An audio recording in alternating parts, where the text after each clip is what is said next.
লুৎফা তুমি বলতে পারো খোঁজেনি বেগম মানবী না দানবী?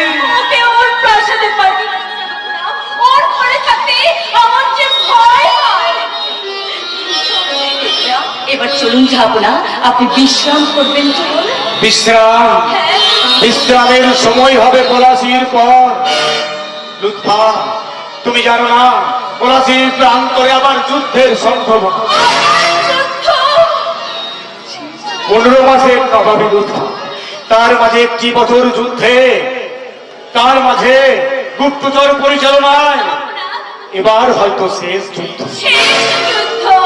যদি জয়ী হই তাহলে আর যুদ্ধ হবে না, যদি পরাজিত হই তাহলে তো আর নয়। পলাশী লাখো লাখো পলাশ ফুলের অগ্নি বরণে এই পলাশির প্রান্তর এক সময় রাঙা হয়ে থাকতো, তাই তো তার মুখে আজ রক্তের আলপনা।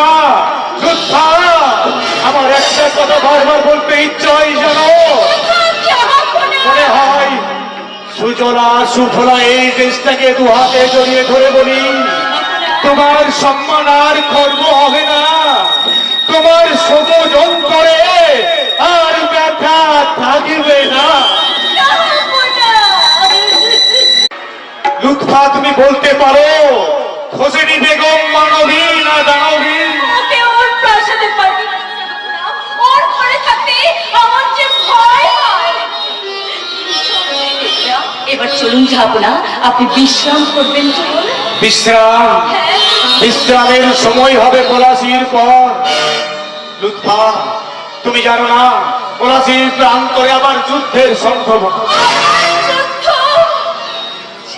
15 মাসের নবাবী লুৎফা, তার মাঝে একটি বছর যুদ্ধে, তার মাঝে গুপ্তচর পরিচালনায় এবার হয়তো শেষ যুদ্ধ। শেষ যুদ্ধ! যদি জয়ী হই তাহলে আর যুদ্ধ হবে না, যদি পরাজিত হই তাহলে তো আর নয়।